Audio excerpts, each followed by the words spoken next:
What it do, y'all? It's your boy, Franchise Jerry. Japanese garments on once again. Just think I need a Fiji water. And you're now tuned in with your favorite show on the internet, WWX. Wrestling Wrestling with with Exotics. exotics. Motherfucker, let's get And it. that's clearly what we're doing right now. Let's go, let's go, let's go.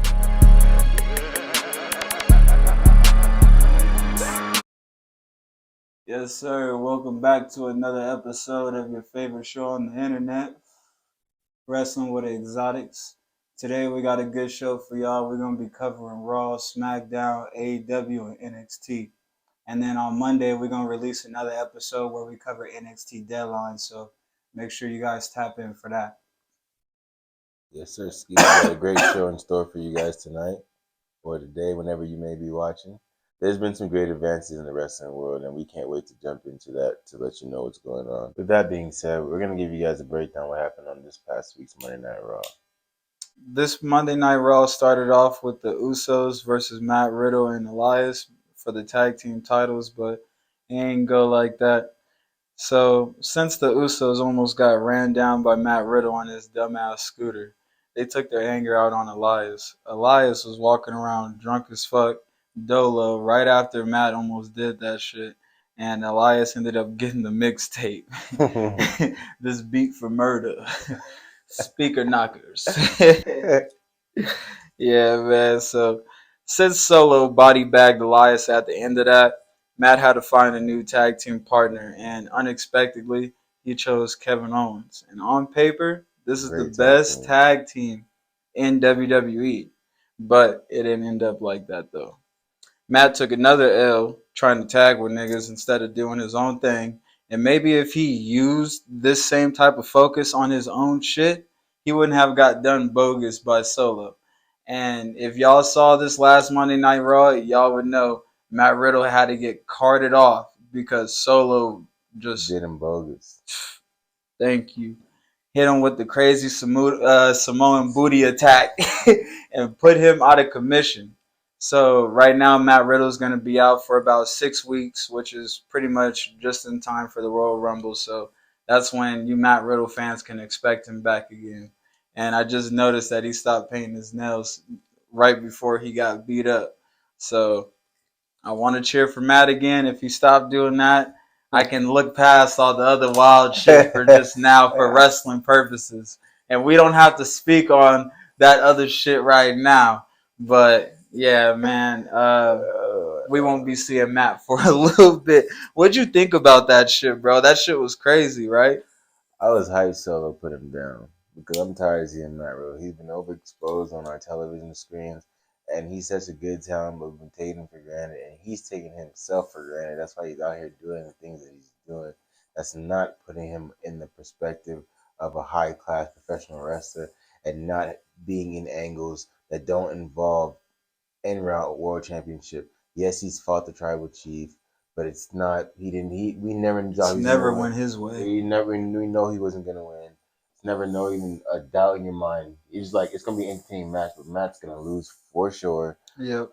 Seth Rollins is the best match he's ever had. Not for titles though. So I feel like this is good to refocus Matt because you been. Hopefully, when he comes back, he's like NXT Matt Riddle. Uh-huh. You need to rebrand completely. You got your first day back. Do shit Matt Riddle used to do. Don't paint your nails and hit hard. And then, but for Solo, you already touched that he has traits of Umaga in the previous podcast. And I think it's so cool that it transpired that way because now you see him bring the spike out. I want him to actually keep using these moves. Maybe he can make up for what they did to Umaga, bro.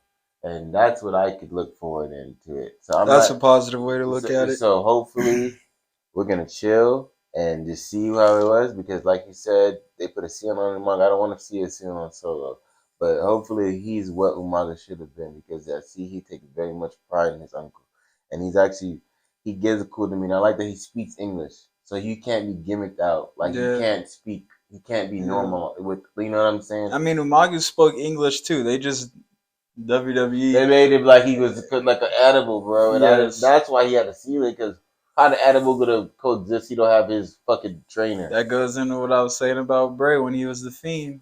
Niggas want to beat you because you're a bad guy and you act like a monster and you act crazy. You don't last long when you have that type of character. Yeah, You put a ceiling on yourself. you're right. That's a good way to look at it as well. I also think that Solo has been treading in a positive direction though, bro. He has. I need to see him just with a. It's like it's He's not too. been beating the fuck out of people, You bro. know, he's been being fuck out of people, bro. The way we're gonna touch on it on Monday Night Raw, but we're not gonna say. But the way he hit that person with that slam over the barricade, boy, I've never seen someone get fucking choke slammed over the barricade like that. Like he bodied him like how the Rock would do, like almost like Rock bottomed him Mhm. over the fucking barricade. That shit was And then insane. smack that shit like and did just like no reaction. I was like, see, this is like perfect. I haven't seen a heel or type bad guy like that that's just been dominant. He's not gimmicked out. He's not saying they're doing too much, but you see Yeah. it, you're like, okay, he means business, and that's what Solo's providing. Yeah, and again, you guys can't expect him to be always throwing up the ones and trying to showboat and shit. He's an enforcer. He's standing in the background. Watching everything. He's supposed to be acting hard and tough and not supposed to be sitting here panning to the crowd with them. Like that's for Sammy and the Usos. Like he don't be on that shit. You know what I'm saying? That's what separates him too and makes him have his own story to tell. And that's what you guys are not realizing. You guys want everyone to be on this one page type ordeal so you can feel invested, like, okay, I understand. But WWE's writing with this is one thing we can throw thumbs up with. So continue doing what you're doing on this. As far as the other things we'll go into later, but I like this segment. That's what's up. Same dog. Is a Michael pedophile. Jackson is out. Don't think because he could do the moonwalk, he could pander to y'all. Pedophile. But I digress. Word life. I swear, John would never sleep in the bed with none of the Make a Wish kids. I bet you that. That shit would be wild as fuck. I'd be sick, bro. I have to rip this shirt off on the set. I swear. So the next match we got for y'all, we got Bailey versus Ria Ribley versus Asuka for a number one contenders match to see who's gonna be up next for Bianca's title. Before the match started, Becky challenged Bailey to a history-making match. Man, I hope we get that match sooner than later. What you think about that? Honestly, bro, Mm-hmm. that's a fire rap. Right? Like Becky, Becky challenging Bailey to a match like that. Those are two of the original four horsewomen of the women's division. Yeah. That would be a great fade, and I think honestly, I would want Bailey to win, just toss it up because obviously Becky's had the more established, more certified career. But I feel like Bailey still needs those wins and moments like these to define her why she was a part of the Four Horsewomen. Because we all know we give Bailey shit. Like I support her more than him just because I like my good heels, even if you're She annoying. is kind of thick. She's annoying. She's annoying, but she's a winner. So I was like, I can't hate on it sometimes because she That's the does other have. good thing I could say about her. It's the only thing he goes say about her. I talk about her in ring prowess.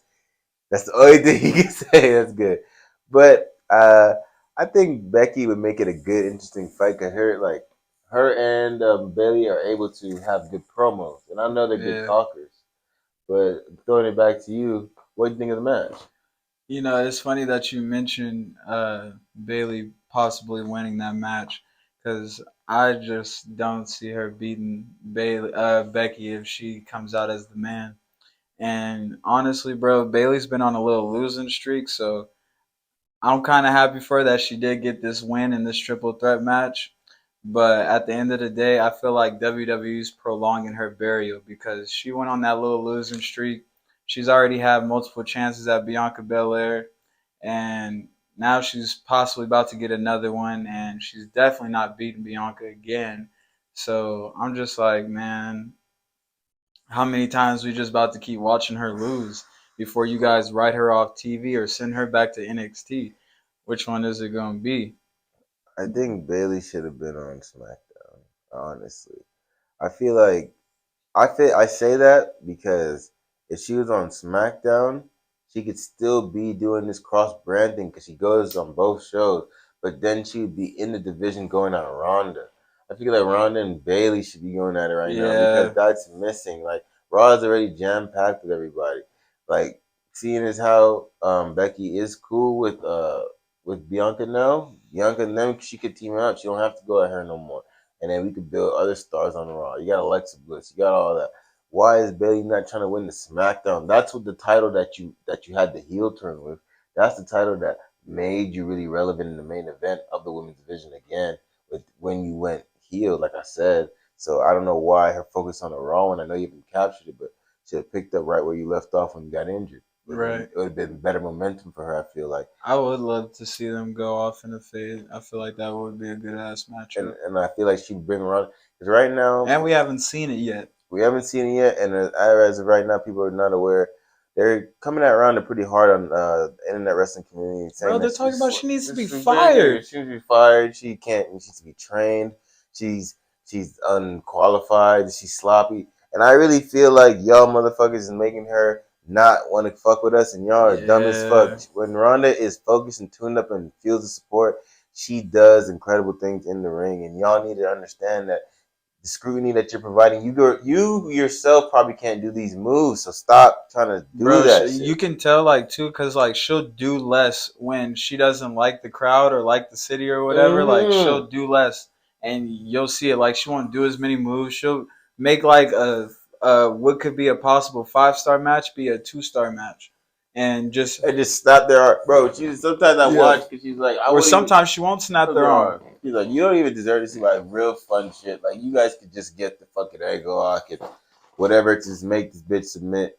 But I want you guys to ease up on that shit because you guys are missing out on the generational talent in itself. Because she can really beat everybody up, male or female, on that roster, and you guys are making her like she loves this shit. She comes out just like Roddy Pepper, so that tells me within itself like he's not here anymore, and there's not a wrestler that's on that presence that can represent him or keep him alive and of respect, admiration, and a champion that's gonna be doing this shit. And she's not related to him at all, and she doesn't need to be doing that. She does that out of the love of wrestling. If you guys don't realize that, you guys supposed to be supporting people like that in our business because at the end of the day, that's what's gonna keep making it strong. And we will miss her when she is gone. Bro, what the fuck? Just like we be missing Brock when he be gone, and when he come back, we be going crazy.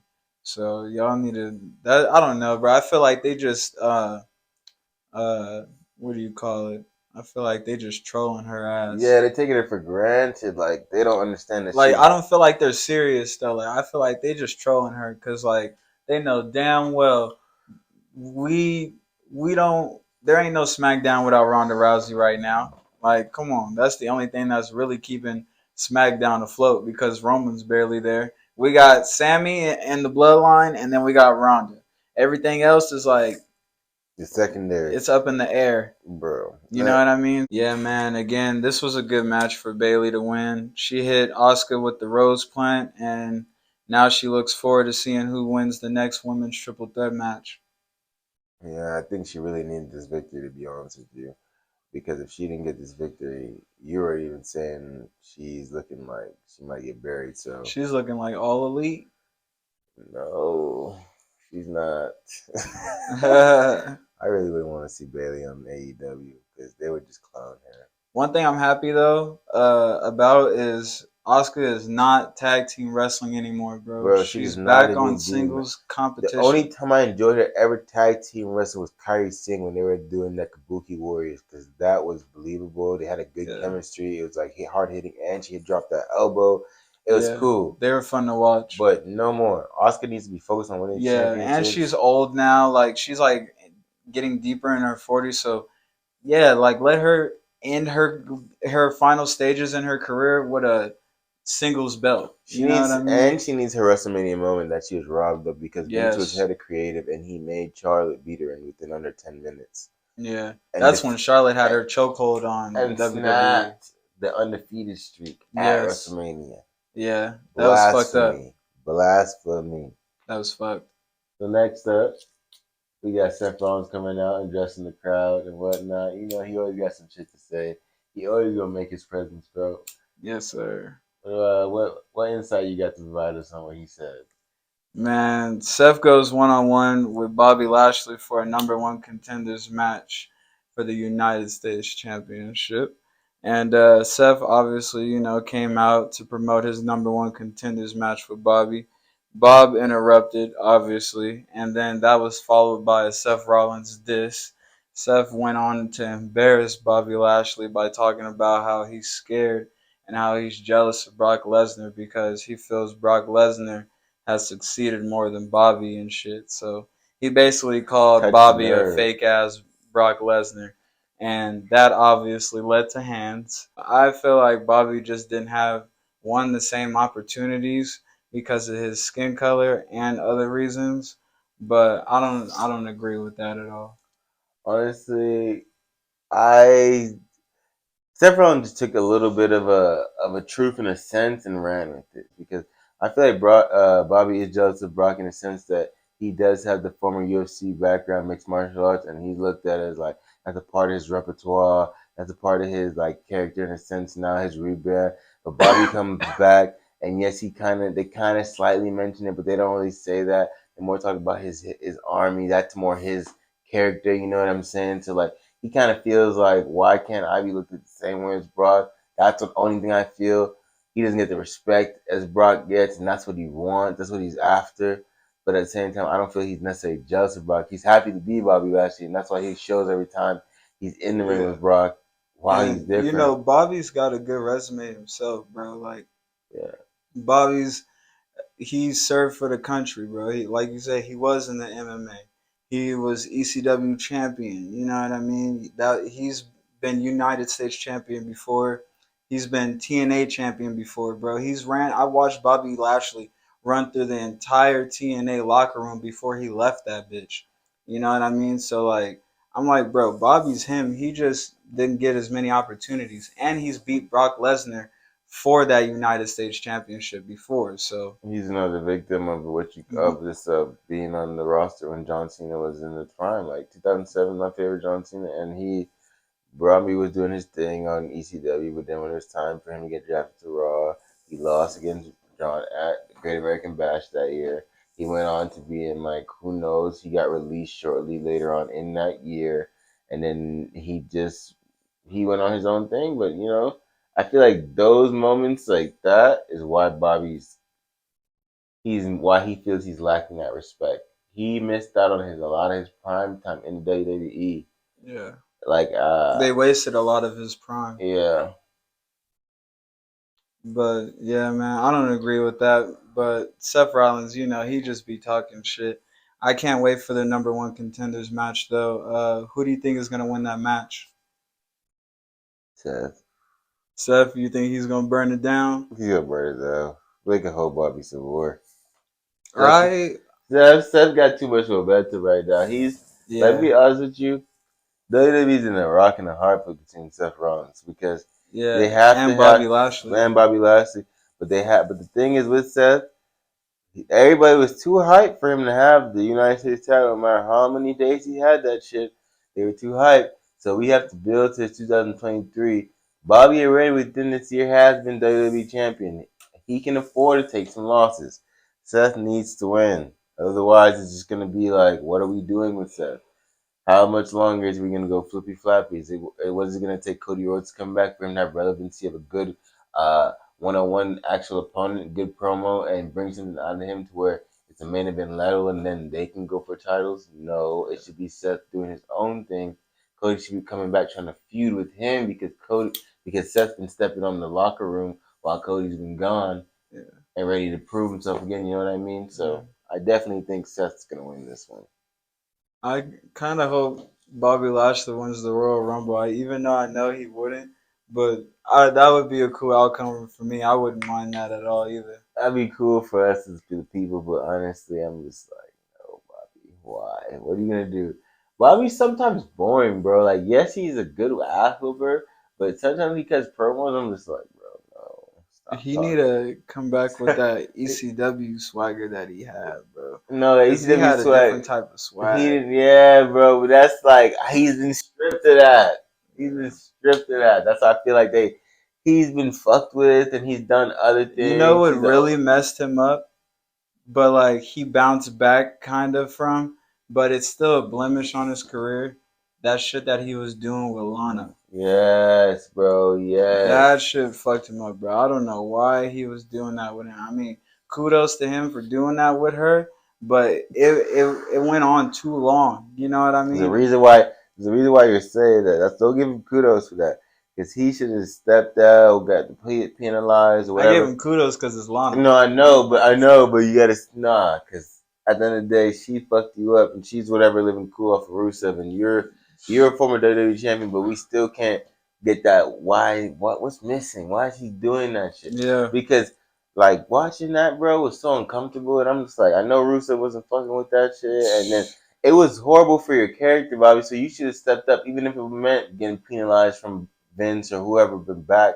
Just being like, nah, man, I'll bow out. I'll just get suspended for a couple of weeks. Question: do you think you would be able to handle something like that, bro? If the money was right, you could sit there and watch your wife get kissed on screen by another nigga like that. Though I'm not a cook. I'm not a cook. I can't. They You're not. couldn't You're do not gonna me be like like that. that, bro. Couldn't do me like that because that means that's gonna be a repetitive thing. That's why Yeah, Rusev ended up bro. leaving too because he was. I feel like he looked at That's this shit just as a ultimate embarrassment. disrespect. Like y'all trying to play with me, and it was even it was worse that the same week that all that free shit is going on, he just got actually married to her. Just got married to So what her. it's to me, that's like Vince's little sick mind, like, haha, it wouldn't be funny, like you guys get married and she's like, she's in this WWE Yo, doing that shit made me feel feel so some kind of. uncomfortable. I was like, damn, like, and it's like, and then she's going with it, like, no, bro, like that's weird. And see, like that's why I said Bobby should be like, no, I'm not doing that shit. Cause it's like, what the fuck, no. Yeah, that shit was In foul. this day and age, that's gonna live on forever. That's why they try to block that shit out. It's like that. Niggas not gonna forget about that. And I feel like Bobby Lashley just recovered from that. And he It did took by the winning Hurt that. Business to recover from him. Yeah. To Yeah. recover him. It took And if when MVP. he brings back the Hurt Business, I hope there's different people in it. You don't need a whole black group. No, go get some real ass whoopers, bro. Go be friends with Braun Strowman. Anybody that really hurt people on that roster and be friends with them versus these scrubs, bro. Because Sheldon Benjamin ain't trying to be on shit. Cedric Alexander ain't trying to be on He's a shit. pest. He's a pest because I Yeah, feel like ever since 205 Live and she got canceled in the cruiserweight division, he don't really have an identity. He don't even try to go for nothing that's not related to the Hurt Business. He's just trying to be like, well, this shit was working out. We didn't have no fans. Fans really fuck with us. She on the internet wrestling community. Let's band it back, get them back together. They got fans in the crowd now. Let's yeah, see what it's like. No, bro. That tells me you are comfortable with riding on their coattails. You don't feel it within yourself you're a sell or a draw. So you're trying to dick ride these two to get back camera time, get back on the screen. I don't need to see you because you're not even. I'll be honest, you're a talented individual and wrestler, but you're not even trying to display that. He's trying to be like, hey, Shelton, you just got a promo? I'm going to hop in here, bro. When are we going to yeah, get this shit bro. back? Hey, Bobby, you He's got to literally beat me up for me to get it. That I don't want you to fuck with me. And that shit is wild, bro. Cause you still over here thirsting to be around him, bro. Being on his team and shit. Like, no, he needs just an entire new group around him. So again, That would be much better. That was a good point. Actually, make the Hurt Business Hurt Business. You know what I'm saying? Have MVP as your talker, if he's willing to deal with you again. But because, like I said, Bobby, them promos is your downfall. Yeah, you could look all that, but yes, when you sir. when you talk, he be like, when you gonna punch somebody. Yeah. Bro, Bobby literally started talking and then it's straight, okay, let's whoop your ass because I don't have nothing else to say to you. You see him get frustrated, like, damn it, why do I gotta talk? Whoop his ass. Here you go, bro. Thanks. Immediately following after that, Austin Theory was asked to give his thoughts on what he just seen between Seth and Bobby Lashley. Because, like I just said, Seth talking all that shit led to hands, obviously. So he basically said that he's seen two ex champions fighting for scraps, which was dumb as fuck in my opinion to say because when you really look at the bigger picture, they're fighting for the United States Championship. So you basically called the United States champions scraps. What'd you think about that comment, bro? I thought it was foolishness. You know, he doesn't think before he speaks. He's always just right now he's at that stage in his like character development of this new character. He just wants to be like, I'm angry and I'm trying to solve shit in the ring and try to say as much cool shit, but not saying as much as possible because he's also somebody that was overexposed like Matt Riddle, but he has a chance to on screen recover it. And he's heading in a better direction with this, but I don't think that was a good comment. Yeah, it wasn't, bro. And as he was finishing up that little dumbass rant, he runs right into Mustafa Ali, and Ali had the nerve to talk shit. Now, I don't like Austin Theory like that, but I am starting to gain respect for him. And someone I don't have respect for is Ali because he swears he don't get opportunities, but he really do. And all he does is get beat the fuck up and catch L's. 100% of the time. I just don't understand why they're forcing him on us. Like, I've never, as much as I want to say, like, he's somebody else, like a Cedric Alexander. 205 live cruiserweight, you are shining. Once that shit and you got lost in the shuffle, I can't remember you winning a significant match and actually following up by winning a title or following through by shutting somebody up. You just keep getting beat the fuck up. After I watched Bobby throw you around and you kept coming back and he threw you around some more like you're a fucking fly. Just a toy. That shit was crazy. Like you need to be repackaged. They like you need the Lacey Evans treatment. He needs to really come out with a different demeanor, bro. That nice guy shit gotta go. Like, and Bro, running I up feel and like he sneaking don't on niggas is not a way to go I feel about like it he don't either. know what he would have do. He would have wear shorts one day. He would wear pads. Then You want to wear the tights, like Mustafa. bro. He would So get braids. then he went on to try to say that Austin Theory didn't really earn the belt and he didn't win the match. Like, Mustafa, you ever won what title all the fucking Bay roster? You and bet. that's my point, bro. I'm like, bro, you haven't won fucking shit, and nor did you watch the match that he won that title in because he beat Bobby Lashley and Seth Rollins in the same match to win the belt, and it was clean. So I'm just like, Mustafa Ali, you need to get the fuck on. And you know, this is the crazy part of Raw because following that segment, they had Dominic stealing from Tozawa at JBL's tournament, bro. What'd you think about that shit? I thought that shit was fun. It was like it was funny, but not funny how they wanted it to be. Because his like Dom is just like his character is like it's like I know what to expect from it now, and it's like He just doing little little dumbass bad kid shit. J Cat shit. Like just doing like why are you trying to you know that's not your money. You blatantly trying to take it. And he's just like trying to tell people like, oh, you got the judgment day backing you, so who cares? It's like And then I like how he won't pick a fight with nobody else but Tozawa. Yeah, he stay in thought your lane, Dom, because you know you can get the mixtape by any he other was trying to person see on you that see he had his roster. back to the OC acting like he don't see the buy it and he's like, hey, Right. Don't look back. You might get slapped. it is they he I'm surprised he didn't have his Ria Ripley with him. His little Bobby. Well, we'll talk about the match that he had with that again, you guys. That led up to a match with Tozawa, which we'll cover here in a little bit after we talk about what happened in Austin Theory versus Ali's match. But yeah, man, like I told y'all, Austin Theory gave that man a title match to shut him up. And as the match was getting good, Dolph Ziggler's drunk ass came out of nowhere and ruins it by attacking Austin Theory. And even though Ali won, it was by disqualification. So that means that the title can't switch hands for you guys that don't know. Um, but yeah, man, that was a lame ass way for Dolph Ziggler to show back up after being gone for months.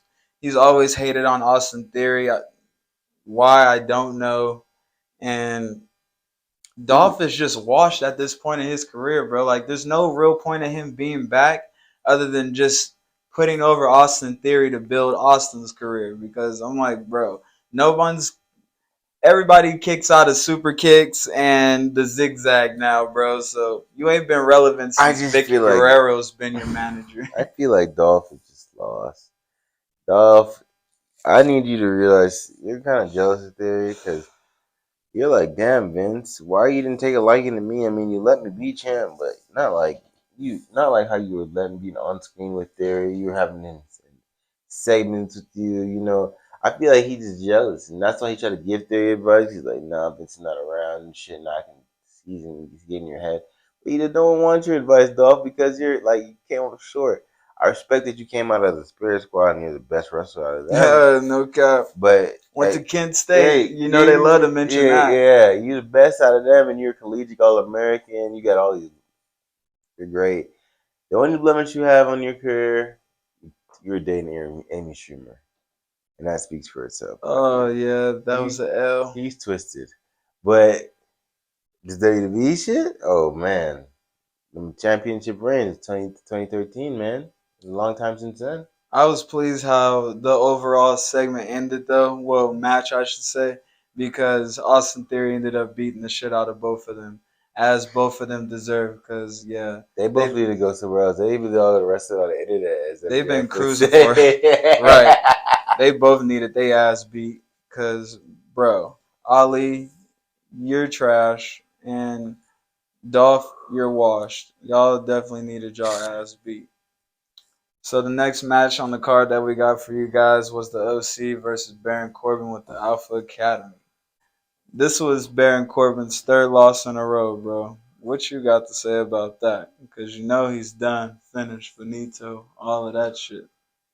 I feel like Baron Corbin's not finished yet, but I'm mad as fuck that he's losing already like this. Like he shouldn't be losing at all.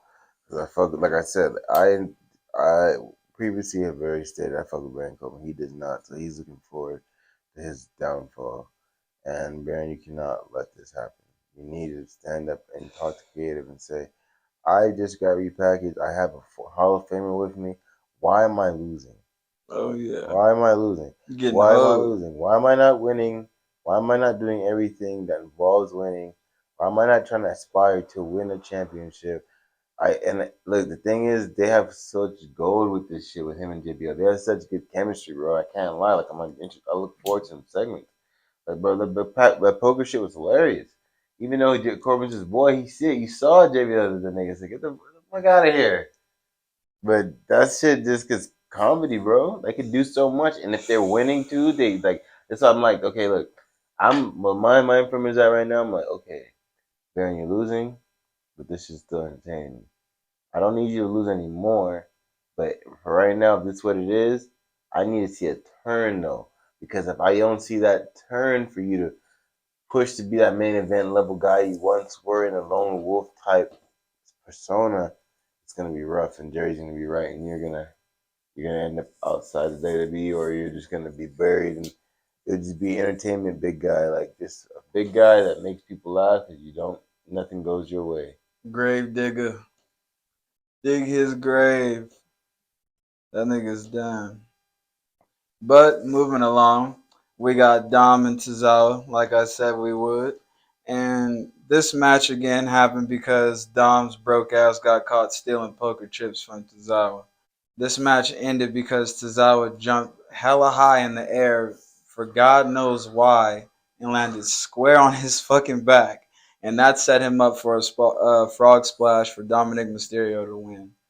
And this was Dom's first match since being repackaged with the Judgment Day. So it was good. It was a good win for him, but at the same time, it was against Tozawa. So I'm like, let's see him against real competition. This was a good step, but you can't keep beating up on niggas like Tozawa, bro.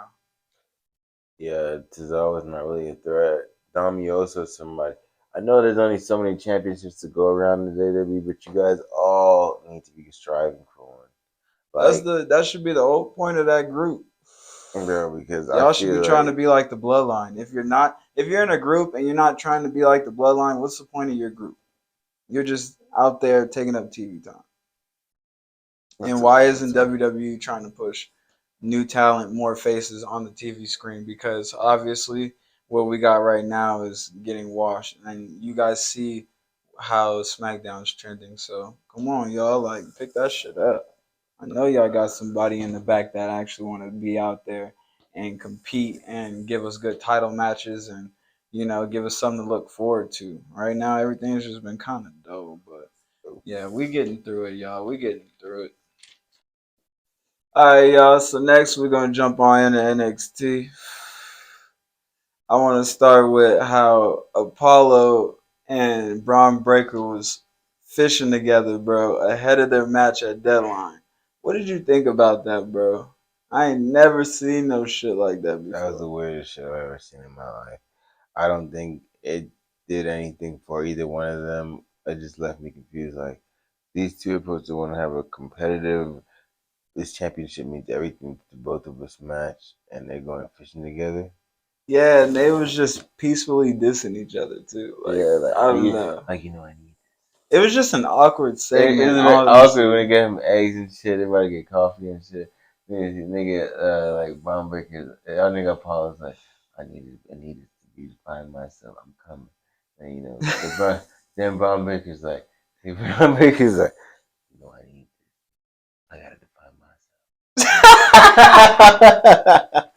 He's like, pass the salt. I need to put him on my eggs. Yeah, like, what the fuck is going on? These niggas had a whole outing, so yeah. Who do you think is gonna win at Deadline, bro? I'm gonna have to put my money on Braun. Braun Breaker, yeah, Braun Breaker can't be talking about telling this nigga to pass the salt and shit, and not about to put the hurt on this nigga. So I feel like for them to be doing this, he somewhat looks at this nigga as a non-threat. So he's like, yeah, whatever, I'll handle you. Yeah, bro. I also don't see Apollo winning any world championships anytime soon. I feel like that African character that he played over the summer really set him back. And that's why his ass is on NXT to begin with, to try to rejuvenate his career. But he's barking up the wrong tree with Braun Breaker. Shit confused everybody.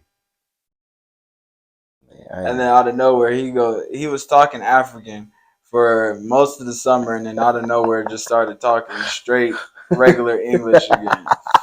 I'm like, bro, that is so bad for the culture.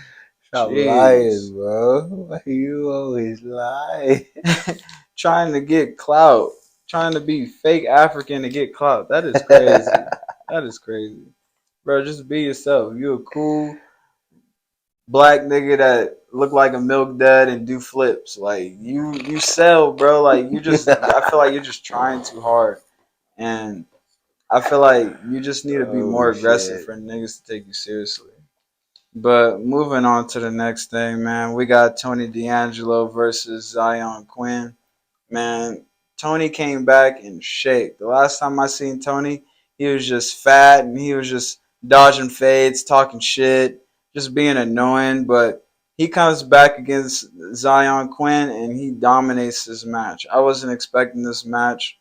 And last time I seen him, like I said, he was out of shape, bro. He came back. He's actually buff now, you know what I'm saying? And he picked up an impressive victory.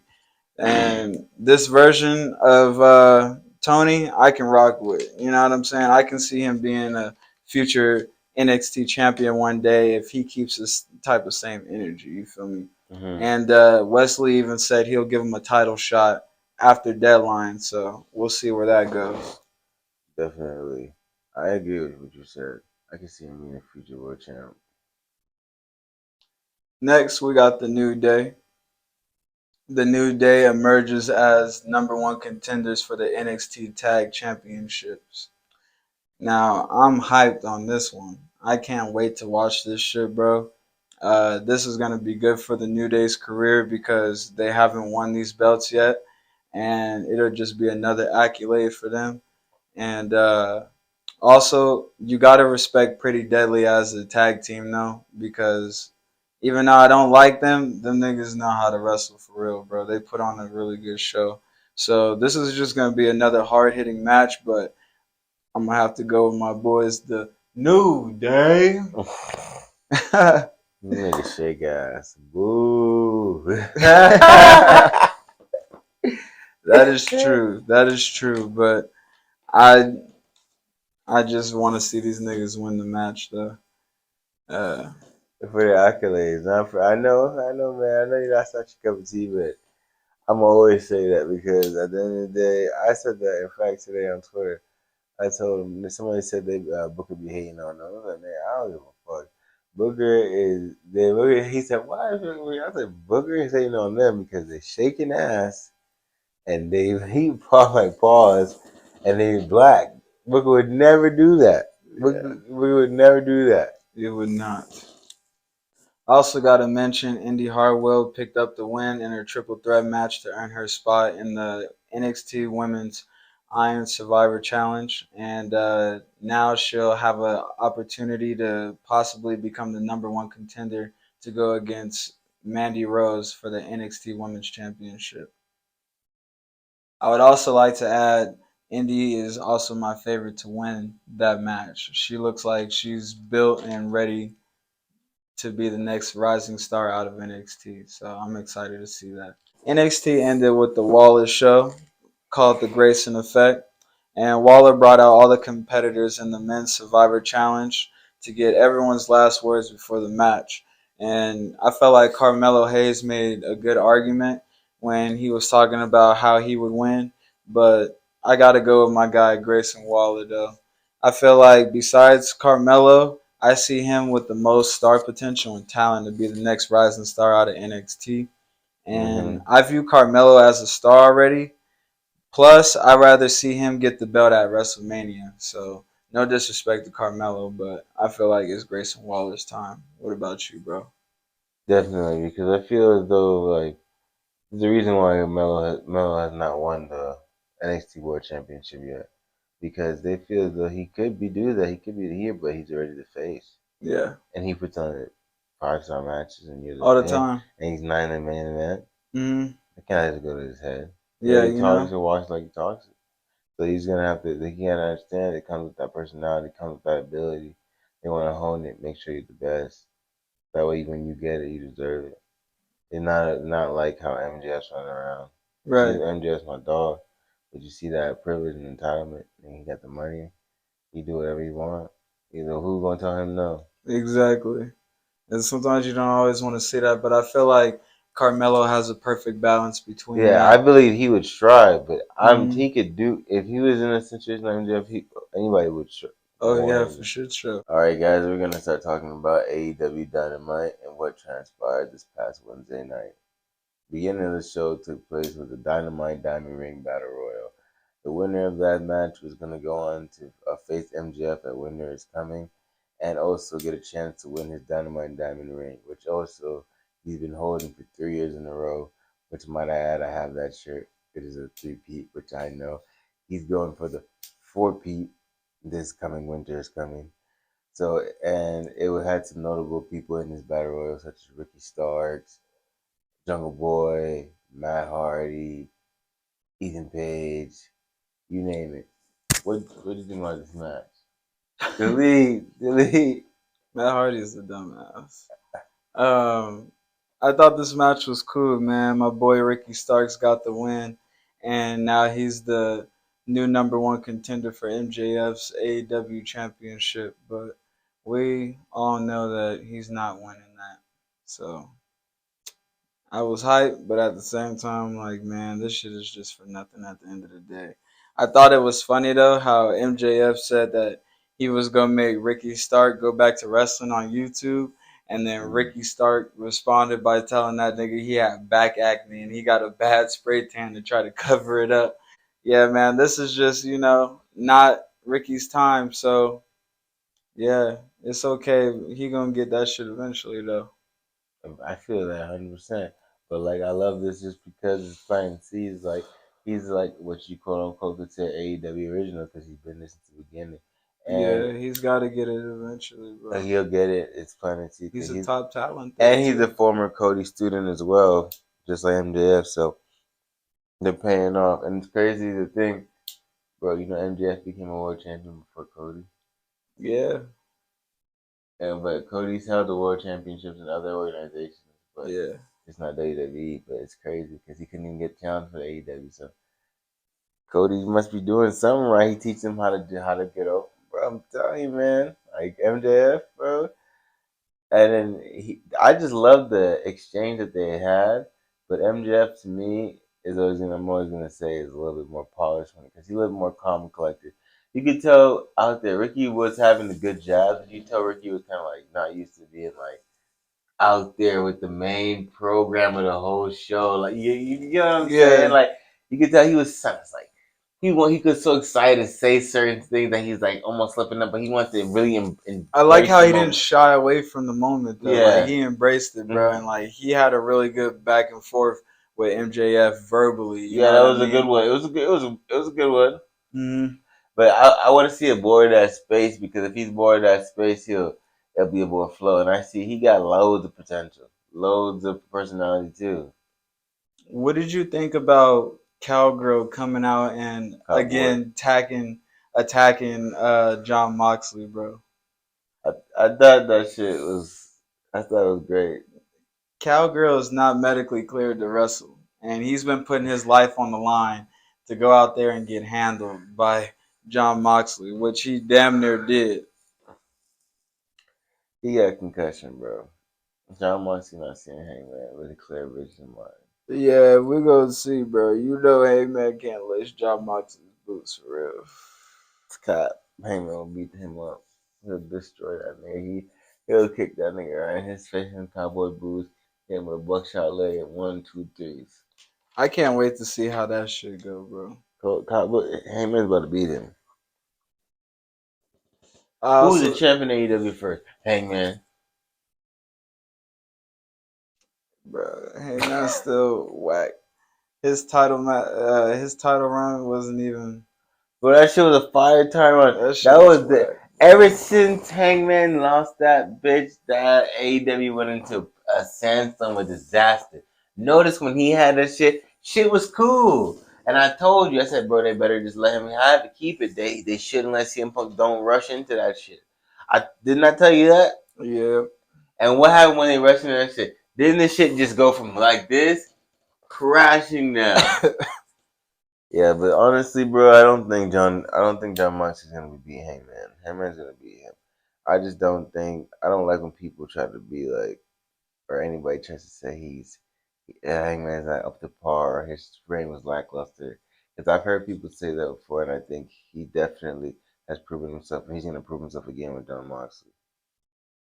But what is he gonna be medically cleared to wrestle again? Like, since he got smacked with that fucking pole, I feel like another 3 weeks. Ooh wee. He laced him up. I can't lie. John Moxley. He should have stayed in his fucking place. John's like, I'm a little. Bro, John's like, I just got beat up by this Asian guy. We fucking got all this fucking blood all over me. John had a brutal fucking match, which we'll get into here in a little bit. But man, let me get your thoughts on the Darby Allin and Samoa Joe match. Oh my god. For 10 minutes straight. Okay, first off, this match is for the TNT Championship for those who don't know. And it was a good match. Like honestly, I was entertained, but not just because for the theatrics. Honestly, because of the wrestling that was going on in the ring, bro. But for 15 minutes, we just watched Darby get brutalized, bro. Oh yes. It's like Samoa Joe said, "I'm gonna go out there tonight. I'm gonna make him an example." I like the promo that Darby cut before he made his. He was all like, "They said Joe's gonna kill you. Well, I'm not leaving there without the title or some shit like that." I'm all like, "Bro, you're about to get mishandled." Okay. He said, "Bro, he beat him up. He tossed him around. He moved out the way. The way he moved out the way when he went to go for that suicide dive to the bottom row. Oh my god! Oh yeah, man. Whole he literally shoulder blade just burned, just like red. I was like, bro. Oh, I'm like, there's no way when you're 35, you're finished. Yeah, man. I thought one of the craziest parts of that match was when Samoa Joe threw Darby Allin head first into the ring post, and he did a whole 720 spin, bro. I'm like, yeah, he's got a major concussion, bro. After I that remember shit. that. I was like, he just getting tossed around. Like, He was getting ragdolled throughout that entire match. And then after the match, Dro brutalized him by doing a suplex on Darby Allin's skateboard with the truck side up. And for y'all that don't think wrestling is real, let's see y'all try to fake that. Because, yeah, nah. All right, bro. So give us some insight into what happened in this next match between the Black Combat Club and the Chris Jericho Appreciation Society. Dario Castagnoli and Will Yuta took on Daniel Garcia and Jake Hager. I thought it was pretty cool, but at the same time, I wasn't a fan of how Daniel Garcia was. He didn't look like the same Daniel Garcia like that beat Daniel Bryan or technically sound. He just looked like he was just in the background. Like Jake Hager did most of the heavy lifting in that match. Yeah. Even though I knew he was gonna take the pin because that's what he usually does. And got beat up for it. Yeah. But Wheeler Yuta had a good showing as well, slightly just to show like he's still active, still trying to prove himself. So that was cool. But Claudio really stood out to me, and him versus Jericho, I never would have thought of been a good little rivalry. But hopefully, this is will be when they have their match at Final Battle this upcoming Saturday. I hope that they'll be able to get over this feud and then we can move on to something else. Yeah, me too, man. I'm really hyped to see him in this position in his career. He's got himself in the title picture once again and has an opportunity to be a two-time world champion. So shout out Claudio, man, for doing this thing on Real. AEW. What you think about FTR versus the Acclaim, bro? I was sick of both of these niggas. I don't think that was the right call. Because, like, FTR are great tag team wrestlers. Not saying that Claim can't are not good or they've been doing better, but like they're not nowhere near as good as FTR. Yeah. So why and FTR I get what you're doing. It doesn't get the rub and letting them get that push by being you, showing like, wow, they're real, they're a threat now. But it's just like kind of like insulting in a sense. It's like like it's not this, bro. You watch their matches sometime and the cohesion is off, right? Yeah. Like even between themselves, like you could tell they're just nervous. They're happy to be there. Like you could tell FTR like genuinely like eat, sleep, breathe. Like Dax knows what exactly what Crash is thinking, and Cash knows what Dax eat before they get on the plane. Yeah, bro. I feel like they got a real good team camaraderie. For sure, bro, because they just like have that like it's like they have a glue between each other that help them just mesh so well together. You know what I mean? It just they're like that's why they can get that nod of old school tag team wrestling because it's like they have the moveset. Not only that, it's just like they chain wrestle together the same. Like they add to each other, but they complement each other pretty well. You know what I'm saying? So Yeah. for sure, they're one of the best tag teams of this generation. I hated how the match ended though. These niggas got a group fucking scissor handshake. That shit was the stupidest ass shit I've Bro, I don't know ever why seen. everybody's trying to embrace this shit. Like, stop doing that shit, bro. Stop pushing that shit on us, man. It was a cool match, but it had lame niggas in it. So that's been a trending topic that I've always had with AEW. That's why I've always looked at AEW as a JV team because you guys just got good wrestlers that do lame ass shit. So I'm just like, man, this just takes away from good wrestling all the time. Seeing this lame ass shit, man. And FTR should have won that match. But I told you guys in the last episode, it's all about promotions and what sells. And unfortunately, that lame ass shit be selling. They be feeding for them shirts. What? Governments can't wait to show up this isn't me daddy shit. Yeah, got a shirt with daddy on it. And another man talk about another man. That's crazy, bro. And you're grown as fuck, damn near 40 with this shit on. Like, you should slap yourself. Stupid. Well, it's kind of crazy, but not people don't think like why would you want that kind of attention? Like, I want to read that shit to look at me. I read that shit to look.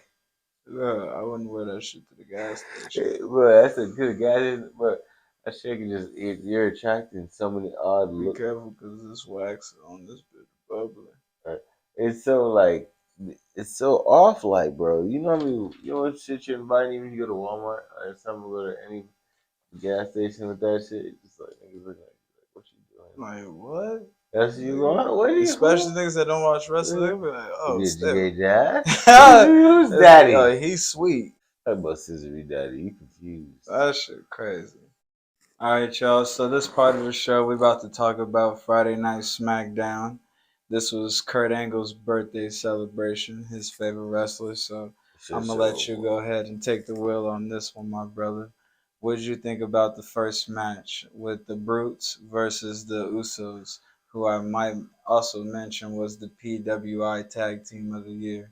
Shout out to the Usos, man. This is also their second title defense in 1 week. This is also the first team in over 20 years to defend the WWE Tag Team Championships on both Raw and SmackDown in the same calendar week. Usos out here doing legendary shit. Shout out to them. But yeah, bro, what did you think about this shit? I thought the match was great. Double down on the fact that the Usos are them ones. You know what I'm saying? Another retention, I should say. And it was like a good overall match. Made me have an appreciation for the Usos. How they lined them up. I love how they lined them up and did. Even though we complain about them needing to find new finisher, they literally just personified tag team wrestling. How they lined them up for the 1D and just got the pin. Yeah, Touching on all the stuff, accolades you just mentioned in the Usos, that's another reason why I doubled down and said that the Usos had to beat New Day streak because, bro, they need to have their own legacy, their own thing while they're standing next to Roman. I don't want Roman to really fully say, you the ones because I pushed you guys to do this and this is an island of relevancy. No, Jimmy and Jay win all these shit by themselves. yeah. Hey, Roman never comes and helps them win a Never tag team. helps them win. He never does. So like when they come and do this, we gotta be respect. Like and honestly, bro, I don't mind them being a New Day because I remember the times when the Usos were together before the New Day and they were floundering. I'm sure there were times they were wondering when they were gonna get released, especially with their off WWE experiences. You know that I don't want to touch on it too much, but you know they've had past problems or Yeah, other things, and look how they've been succeeding, bro. That's so cool to watch that shit. So it's like and I have to be supportive of it because I never thought the Usos would be prominent on my screen like how they are. yeah. I didn't see that shit coming. And I way believe New Day was gonna be able to do something like that way before that. And I never thought the Usos would ever be on TV like the New Day. Yeah, And they make me laugh too. What? actually entertaining. Yeah, that's crazy. I kind of miss when they was doing the Uso penitentiary shit. Yeah, that was shit. But they've always been entertaining in It's a not different sense. paranoia. It's the Usos. Usos. But yeah, bro, my first thoughts about this match was we know goddamn well who's winning this match, man. Like the Brutes obviously had no fucking chance. I mean, they've been losing to the Usos all damn year, and I just really feel bad for them because they've had to lose to the Usos to make the Usos great this entire year. You know what I mean? So it just sucks to see, but I'm wondering how this bloodline shit is gonna end the closer we get to WrestleMania because you know what they always say, bro. It be the ones closest to you that fuck you up overall in the end. And we also got to remember how the bloodline was assembled. Roman basically bullied these niggas into joining him. So, I feel like the Usos might turn on them. I feel like Sammy might turn, and then that'll lead to the Usos finally turning on Roman, and then Roman being by himself, and then he has to lose his belt. You know what I mean? At some point between there. So I feel like that's how it might go, but I'm real interested to see how this is gonna go for them. What do you think about that? I'm honestly interested to see how it's gonna play out as well, bro. But I'm just like, please don't screw Sammy because Sammy doesn't deserve that. That'd be a waste of time. He's saying he's gonna get trimmed up for next week, big week. Please just let it be a positive big week. Yeah, Don't do no weird shit to Sammy. Sammy didn't ask for that. Sammy didn't cool, bro. You asked him to lace KO up, beat his ass. He did it. Like he didn't ask him, but pretty much that's what he knew you wanted, and he gave it to you. Come on. Yeah, I feel like it'll go good for Sammy though, bro. I don't feel like he has anything to worry about. I hope not, bro. I just really want Sammy to do good and prosper. I think Sammy is more than deserving of one great WWE title reign. Yeah. One thing I will say, bro, I don't see this bloodline shit ending smoothly though. Yeah, it can't end smoothly. It can't end It smoothly. didn't start smoothly. It didn't start smoothly, so it can't end smoothly. Bro, that shit started hostile. Started hostile. Roman was doing menacing shit to Jey Uso Yeah. to get this It shit was cracking. making him cry.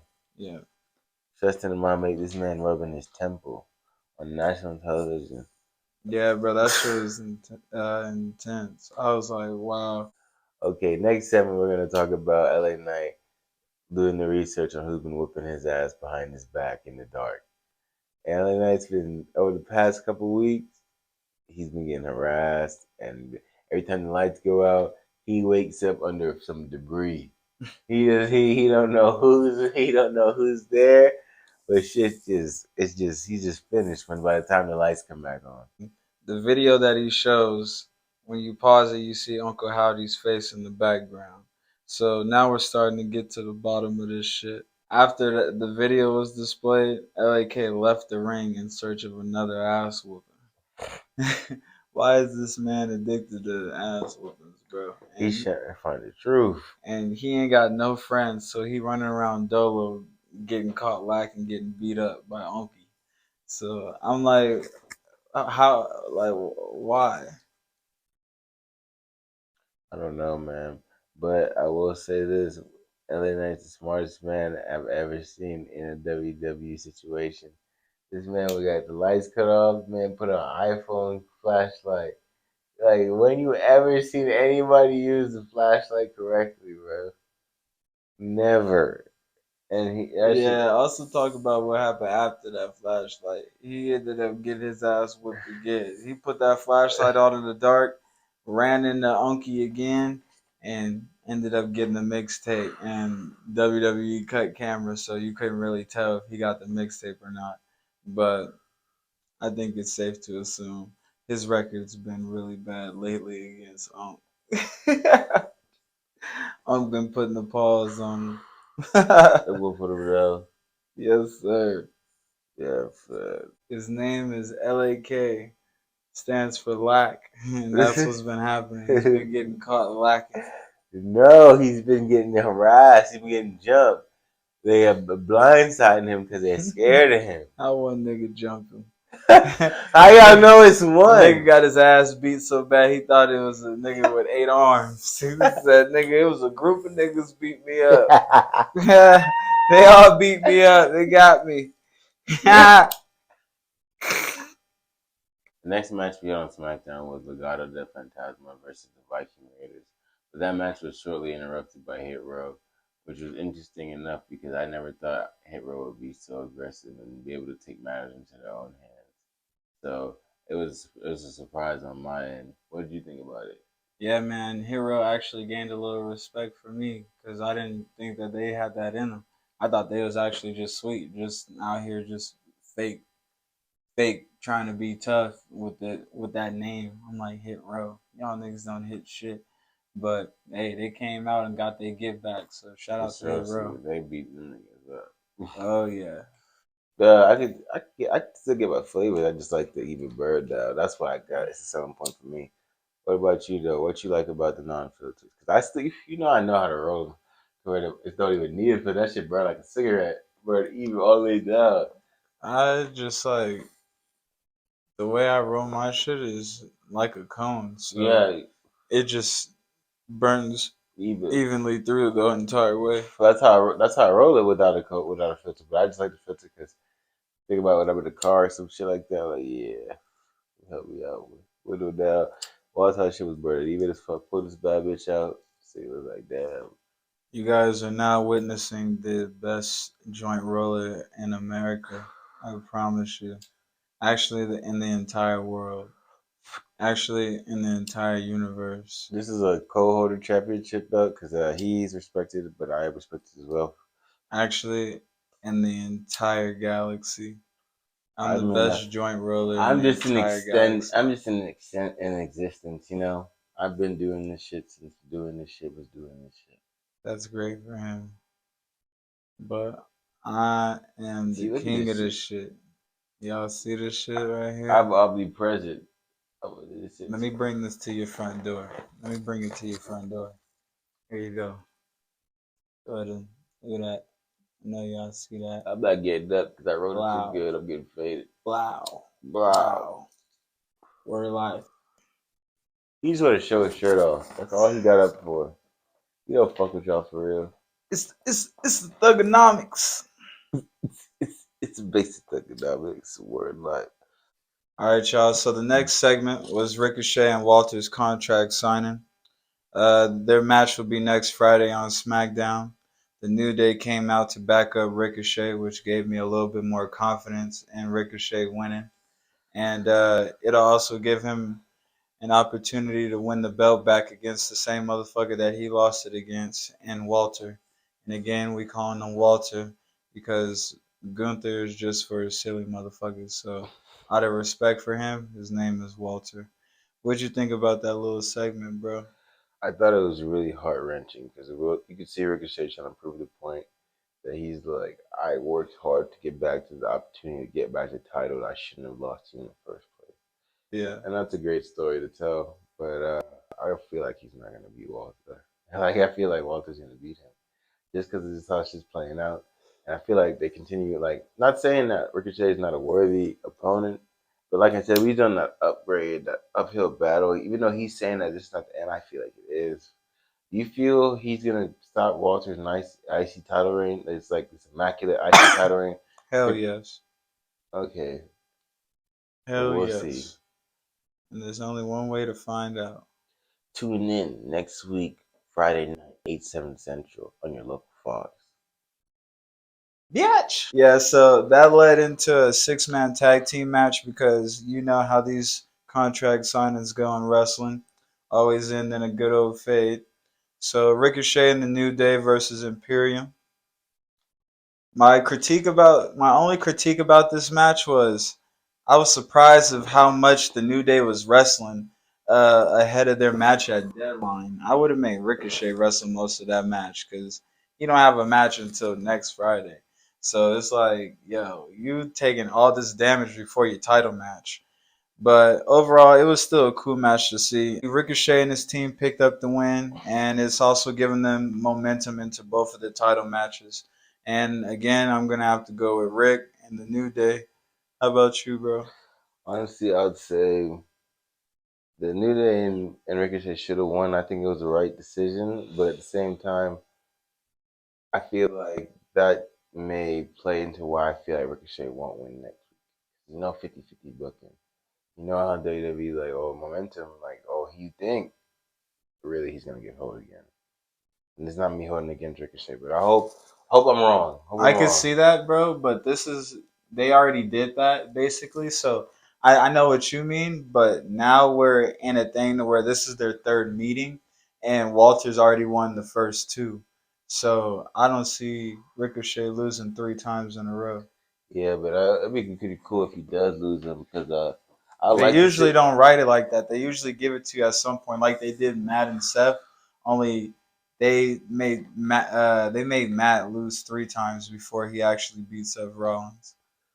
But Yeah, still, like they usually play it like that. I feel like they're punishing Matt for one of those text messages Oh yeah, without saying it. Like, yeah, you gonna lose.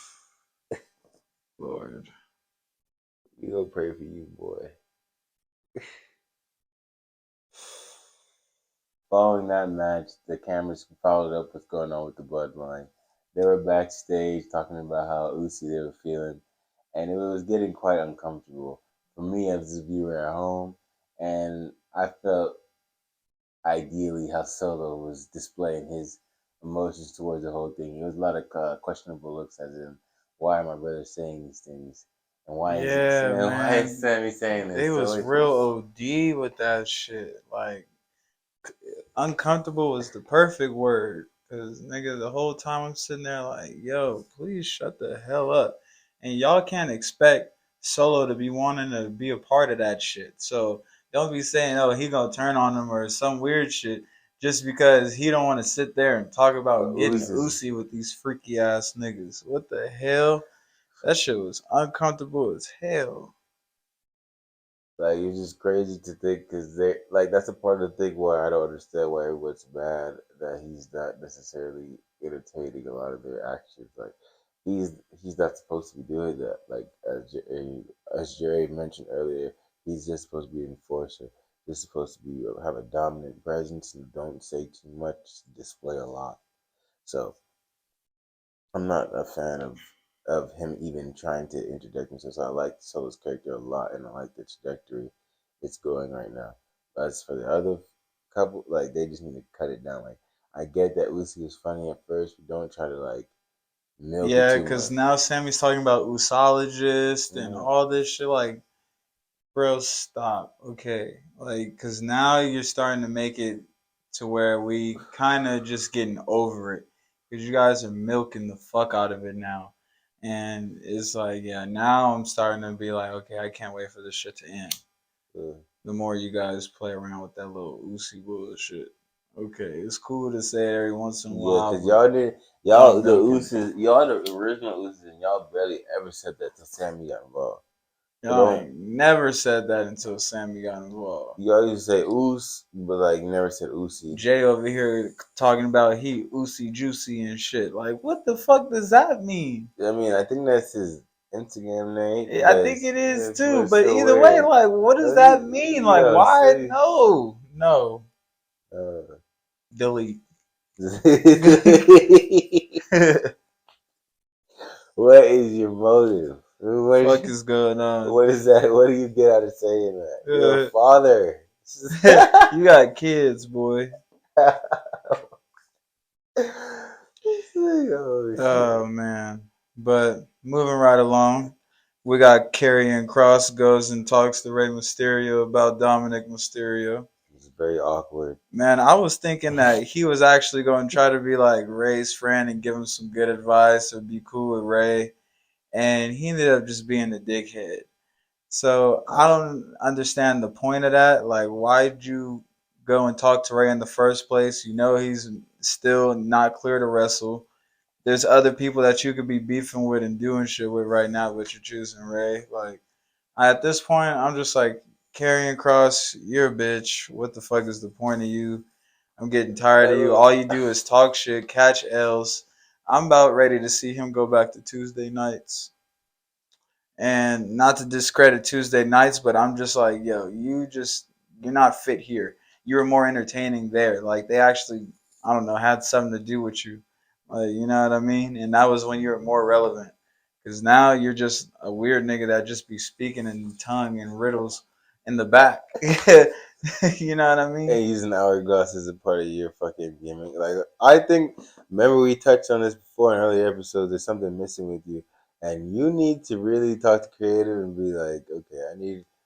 If you, and well, we shouldn't even say that because he could probably have a lot more control of his character because Triple H loves him for some reason. But I think he just really needs to cut that shit out. And I think it sucks because Ray falls in that category. You know, like growing up, there's always like, for example, Shawn Michaels would play on Raw. He never touched the World Heavyweight Championship away from 2002. But he was in great World Championship matches and mid card matches or matches where, like, for example, Randy Orton built his first legend. He really defeated like a status with Shawn, and then it's like you have to go through HBK. Like if you're at Youngtown on Raw, if you have to go through him, and Yeah, there you was have to, stages, yeah, levels to this shit. yeah. So it's like that's what kind of like they're trying to do with Ray, but it's like, come on, bro, WWE kind of milked that out already because Ray's been so used to everyone doing shit to Ray. Like Seth should have been the last person to really be on some like, did Ray really bogus? Ray's supposed to be Yeah. seen up here, keep Ray winning. should be getting elevated at Rated, this point of yeah. his career. You know what I mean? Not like because he hasn't had a world title since like. Why are you treating the Miz better than him? Miz is not a better wrestler than him. We don't They like it. treat the We don't Miz like the better Miz than him. or hate the Miz more than we love Rey Mysterio. Yeah. So it's like, why are you guys doing that? Like, I'm tired of seeing Ray always get bullied. He was one of my first original favorite wrestlers. Kurt's my favorite wrestler, but Ray was my original first time watch. Made me sit there like, damn, he's doing crazy shit. Bro, Cool ass mask, gloves and shit. rewatching the Royal Rumble that he won, bro, Yeah. I gained so much respect for him. That shit was You tough. feel me? Like, and I saved that Royal Rumble not to watch it because I used to watch it so much as a kid. Like, dog, this nigga did it. How he did that yes, shit. bro. And when he won his first world title, bro, I was just so extremely proud of Ray. And I'm gonna say this too, like I just said earlier, he needs to be elevated at this point in his career. He's on the end of it, like, you know what I mean, on the back end of it. So we can't expect him to be wrestling long. We're gonna miss him when he goes. So WWE, you guys need to treat him well, bro. Like, because he doesn't want to go wrestle for any other company and end his last match on fucking Ring of Honor or some bullshit AEW. He don't want to do that. Yeah, he made it You to the know? big leagues. He was a world champ. Like, I just feel like it's kind of fucked up that your last world title y'all let him have. When was that? Y'all had him in world championship matches, but I can't even remember. we know he's not gonna win now, and that's bad. Ray is at this level where when you see Chris Jericho in the world championship match, you're like, damn, the Ocho, he might win that. Yeah. You know, he can't. You can't count him out, and we can count Ray And out. you know what? I could still look at Ray as a world champ today. Because he keeps himself in shape. Still in He shape. wrestles. There was a point in time when Ray was even out of shape, but once he got these new knees and his last knee surgeries, he's been phenomenal in the ring. No pun intended. And you know what I'm saying? He's absolutely one of the best Hispanic but flat out wrestlers of all time. He's a legend. Yes. He's a legend. So how is it that he's losing to these people who can't, like, he shouldn't be losing to people that you guys are going to give up pushing in 6 months to a year. Yeah. Because Ray literally has proven when you guys didn't see him more than a cruiserweight that he's been there. He's loyal to WWE. Every time. So why is it Loyal to the soul. why is he not getting thing? He got. I feel like okay, you guys put him on you put him on 2K WWE 2K22. Why is he losing? Yeah, he should be the GOAT. He's the GOAT of all luchadors. Why is he losing? Why is he steadily getting disrespected? Why is he getting back in? Why hasn't he held the world the title? last one was Seth Rollins, and I can understand that because Seth Yeah. is also another generational talent, so it's okay. I can understand. I can live with that. Seth's like a new age Chris Jericho, Shawn Michaels, he's Eddie Guerrero all in one. Bro, think about this real quick. Imagine if he loses this feud between him and no, imagine if Karrion Kross loses this feud between him and Ray. Where is that gonna put Cross at? Like, where does he go from there? Because then that's 3 feuds that he's lost already back to back to back. And it's like, okay, now what the fuck are we gonna do with him? You know what I mean? Okay. See, nah, if Ray loses this, I think Ray's gonna win this. Actually, like, I think he's gonna win this. Like, between him and Cross, I just feel like Ray's gonna finesse it somehow. If they do, yeah, but if Karrion Kross loses, it's like, what, bro? I don't understand. Like, what is the motive of this shit? Like this is we're supposed to keep certain people protected. Like, I don't know how they did it. Like WWE, okay, certain people are not supposed to take a pin. Certain people I'm not supposed to be I'm not supposed to see them lose at all.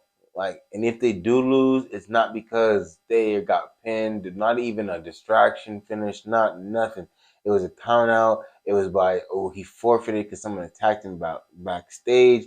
I want to see something like that. I'd rather that than any type of stuff that I listed prior. But now WWE has this thing where it's like they don't push people in a direction where it's like you can really get behind them because you want the momentum. You want the momentum. See, see, he's really unstoppable, bro. You keep thinking, now we just know, oh, he lost that one. Anytime I see that one, shoulders to the mat, or I told y'all, he should have won that cage match because look at this. Drew's off, but he's still weird. yeah. You see, he should have won because if he did that, he's gonna see I casted McIntyre away. He could have been he could have been ranting these past couple weeks. He could actually have something to brag about. Yeah, who's gonna step up to the plate now? You see what I did to the former 2-time world champion, but nobody wants to step up to me. I'm the new threat in the SmackDown locker room. Yeah, but he can't even say that. He doesn't have no credibility. He doesn't have no credibility to say shit, bro. So it's like, and he wasn't even. Why was he not in the Intercontinental Championship brand? Because why not? Why is no one trying to collect all the championships, bro? He could. So I need that kind of champion. Walter, or Gunther or Ricochet supposed to be once they get the title or whatever moving forward. I need someone to be proactive. I'm trying to get that. So that way, that's even a perfect segue into like the Royal Rumble and even after Elimination Chamber. Because what if the IC title is not defended in an Elimination Chamber match? Like, what if he put it up for grab while he's trying to get the fucking WWE title? That was a pretty good thing. WWE put the IC title up in Elimination Chamber, and the winner of that match gets the IC title and goes on to face the winner. Go face Roman at WrestleMania. Yeah, I think that'd be dope, but like they don't do things like that, bro. They kind of start or stop with these people's momentum. Then when you and they delete good pay-per-views too. Oh, of course, bro. Like it's just like, what is the point? I like how they're like bringing them back, but they're bringing them back through NXT, like Your House, Havoc, Like Vengeance, and Vengeance. They got Vengeance coming up. I like Backlash, but I don't feel. Why does it have to be WrestleMania Backlash? Like it doesn't have to do that. No, just Backlash because it's perfect. It was a little underlining, like, haha, you get it. WrestleMania, the biggest pay per view of our year, and then the backlash from all that shit. You don't need to say WrestleMania, and it doesn't. It's not in proper English. Not. And I like Judgment Day too. Fire. Yeah, that was a good one. I love that one. What's another one that No Mercy needs to come back. Yeah, No Mercy was a good one. Great one. I'd say they need to. I didn't like Hell in a Cell being its own pay-per-view. No, because it took away the mystique of it. Because we got tired of it. Like, damn. So, and it's like WWE also another thing. We need to see them bleed a little bit.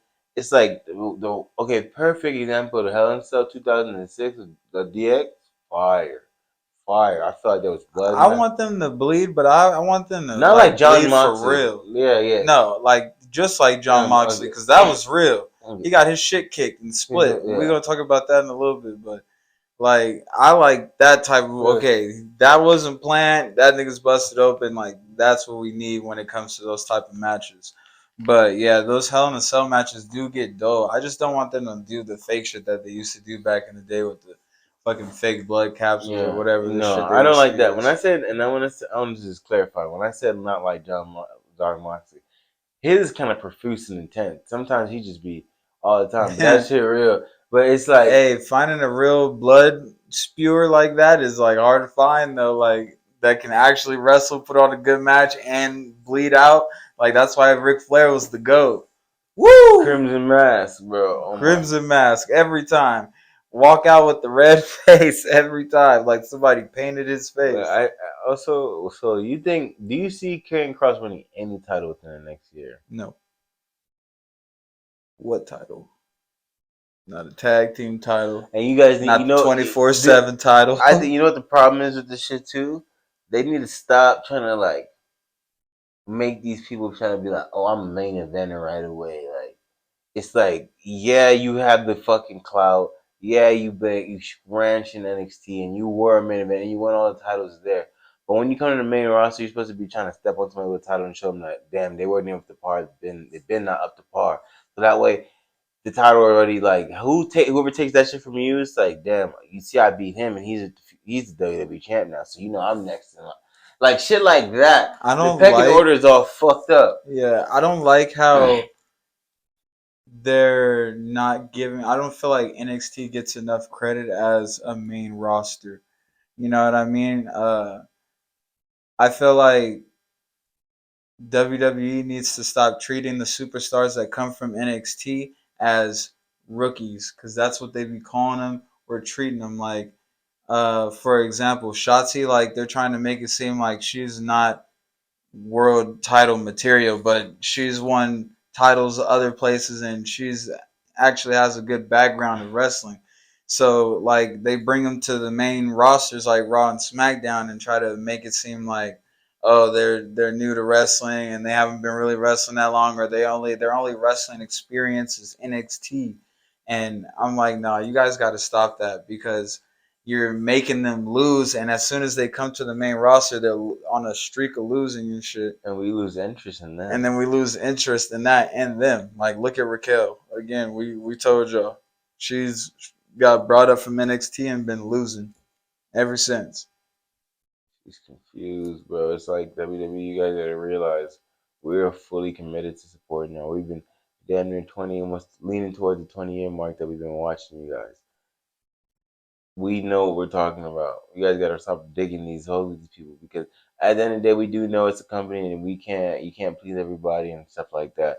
But just make smarter decisions when it comes to wrestling, because as a fan and a person, Jay, honestly, when you watch wrestling, you could just your goal when you watch wrestling is to be entertained without thinking. Yeah. You don't want to sit there and be thinking the entire time like, oh, that shit's probably fake, or this is some bullshit that'll never happen. Like when it comes to the paranormal shit, or when it comes to some wrestling moves that just like, okay, that What the was just fuck a was poor, that? that was just what the fuck. And it's like that's the essence, because when we were younger, like it's not about us being younger and like shit. They really had their hiccups, but it's like how they smoothed it over to where Hmm. we were. It's like it didn't stop stuff. You could clearly tell. Like for example, DX, and they came back. Some people we may have loved it. The older people were like, that's not even a good DX. But I feel like this was a better DX because they did less homoerotic things and more made fun of Vince and made him look funny. And then they just knew how to like what they were working with. Like they knew they were grown now, so it's like certain little hijinks they get away with, but not. Um, certain people just playing their part to an exact T. Start focusing on people. You need character development, WWE. These characters, Yeah. these because I don't care about And well, yeah. that goes back into what I was saying too. Like the character development already happened because they were brought up from NXT. So now when they hit the main roster, they should be boom in the title picture, because that's what used to happen. And when NXT first started, Wade Barrett, when he got brought up from NXT, like they gave him a world championship match. You know what I'm saying? Like that's usually You what switch I it thought was up. gonna keep happening. I thought that was gonna be the trend, but they got away from that, and I'm like, you guys should go back into that tradition, like because now you're trying to rebuild their character. Like for example, Keith Lee. You should have kept Keith Lee as he was in NXT when he came back to the main roster. Instead, you turned him into the Bearcat. Like, And what ruined the him fuck? and had him no one be able to really think that he's supporting, because automatically once we saw that we knew he was buried, bro. And like this is a former, like he unified the North American title and the NXT title. He was the first person to do that. Yeah. So it's like, yeah, you guys are you're dropping the ball on that because you're thinking that you have to redo a character that was already developed, and that's not what y'all need, man. Yeah, We couldn't have said it any better, brother. exactly like that. I'm gonna move right on into the next subject. Shayna Baszler and Ronda Rousey versus Liv Morgan and Tegan Knox. Yeah, man, Shayna and Ronda tag for the first time, and they lose to underdogs Liv Morgan and Tegan Knox. And Shayna and Ronda tagging isn't what SmackDown needs right now. It's actually the last thing they need right now. Plus, we want to see them fight each other. I'm glad that they fucking lost, and they need to keep losing so that way they break up and realize, oh, we should have been giving each other the hands the whole time. Because this is just a waste. Like I said, they were already kind of beefing before they were friends, and now all of a sudden they're being ridden as friends. And the whole thing is just weird. I feel like the women's division, there's no real competition. Goes back into what I was saying last show. You guys pair these women together and put them in tag teams, and don't have them wrestling for tag team belts or anything. You just have them wrestling together in tag teams, and it's just misutilizing the women. And I told you guys can make more belts to solve that situation, or just bring up more women to make it more competitive.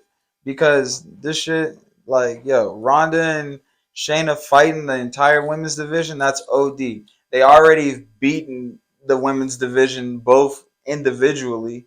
So now you have them tagging together. It's And then like, they're losing. It doesn't make any sense. and they're losing now too. So it's like, well, okay, come on, what's the You point? It's because they're trying to build the other people.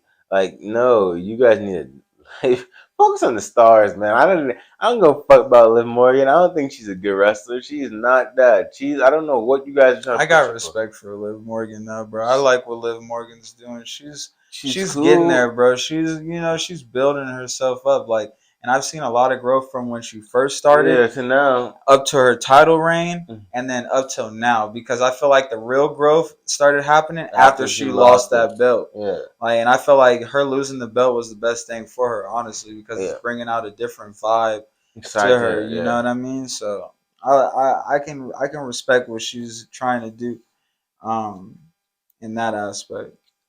Yeah, but I just don't care for her. You try too hard, and you need to just be destroyed. I need to see her just get stomped, just get beat the fuck up every time, every chance. She's boring. Well, also I have mentioned that Shayna and Ronda lost, meaning Liv and Tegan won, and they also earned themselves a title match against Damage Control next week on Smackdown, and we'll have more information on that as the week goes along. So to end the night, they had Kurt come out and celebrate his birthday with the audience and the people in attendance.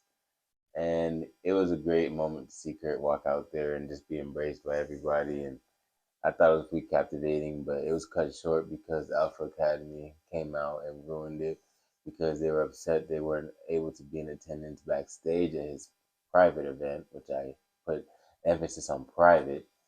And they were upset and they threatened to break Kurt's neck. And Kurt didn't reply with any words. He just simply stepped off the ring, signaled for his milk truck to be prompted to the front screen, had it, backed out the hose. After, but I might add, before he backed out the hose, he had the single milk cartridges just throwing them at them. And yeah, I was like, what kind of low budget shit is this? Kurt, you're gonna get your broke ass off the screen throwing milk bottles and shit. That shit had me weak as fuck. Then he got out the real milk. That shit hit Otis right in the stomach. That shit exploded. That was the weak as fuck. Then that nigga Kurt backed out the hose and just wet him down. He was over, man.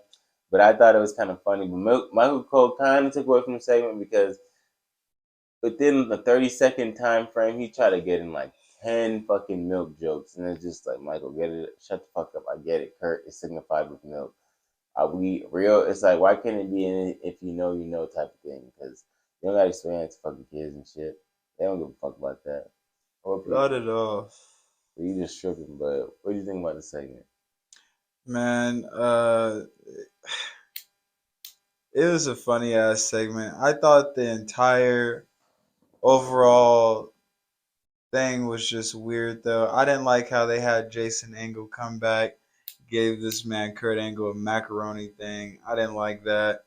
And then I also didn't like how he didn't let Chad into the function, because why not? Chad Gable, that's damn near you. Like, you would think, and you would think that he would have just let Chad in and was cool with Chad, but yeah, so I also didn't like that. And then I also just didn't like how Kurt Angle came out and just didn't put the hands on Chad when he was popping that shit, because they've been talking about him possibly coming back and all that, you know what I mean? And I've just been waiting to see him finally put the paws on somebody. But I was paying attention. You know why? Mm. Kurt's got new knees. He has new knees. Well, he should have showed them bitches off last night. And I was also gonna say, I don't know the healing process, but I'm pretty sure. Remember, Kurt has a former addiction problem, so you know he's probably not taking pills like how it'd be necessary to get that infinite step like that. And I was watching to see his bounce. He getting there. He moving smoother, bro. He didn't have that bend in the knee like when he stood up straight. So let's hope for next year, WrestleMania 40 in Philadelphia, which is really close to Pittsburgh. My dog's back and can show these niggas my knees is bad. You fucking with the wrong one. I'm sober now, and I got sober strength, dog. It's different. like I was saying, bro, I'd like to see Chad versus Kurt Angle in his next match if he does finally come back. 40. But if he doesn't go against Chad, then he needs to go get his get back against Baron Corbin, because yeah, that's a poor way to go out and end your career. And you lost to a man called Bum Ass Corbin, and he lost to a fucking ring announcer who doesn't even do this for real. He lost to an NFL punter, NFL kicker. So I'm like, yeah, Kurt, you're an Olympic gold medalist and all that other bullshit that you like to say you are, and that's how you go out. Okay, good for you. Go get your Good. get back, Kurt. Go get your Kurt, knees right, weak Kurt, ass nigga. no, Kurt roast nigga a lot, man. He pull up, he just show out. And this nigga, like, let me tell you something, Kurt. I know about you, bro. WrestleMania 40, make that return. Show him what up. It's up the street. Philly. I know you Pittsburgh till you die, black and yellow, black and yellow. Show him what that red, white, and blue do, you know what I'm saying? The mean streets of Philly. You see my little thing. You seen the WrestleMania 40 symbol? The new sign? Triple H bringing back the numbers and that shit, boy. That shit look clean as fuck on the bill. I can't lie. XL4. Oh, ooh. Yeah, Kurt sucks. Kurt's the GOAT. That's cool, bro. Who do that? Goats win championships. Goats win that pussy nigga tap out. Goats make that nigga better. You know what I'm saying? Made a name off that pussy ass nigga. Yeah. Whack. Cause you Slapped had, him in his mouth because he a pussy. but who won that match? Who got slapped in his mouth though? Who got tapped out? Who got Who got slapped? beat out? Who got slapped by Who a got real slapped up nigga? later in 2005 with championships, baby? Look like a Who got slapped bitch. by Who a made him real get nigga? disqualified? Who the 16-time champion? Who the 4-time champion? I bet you if Kurt got against John right now, he'd get maxed.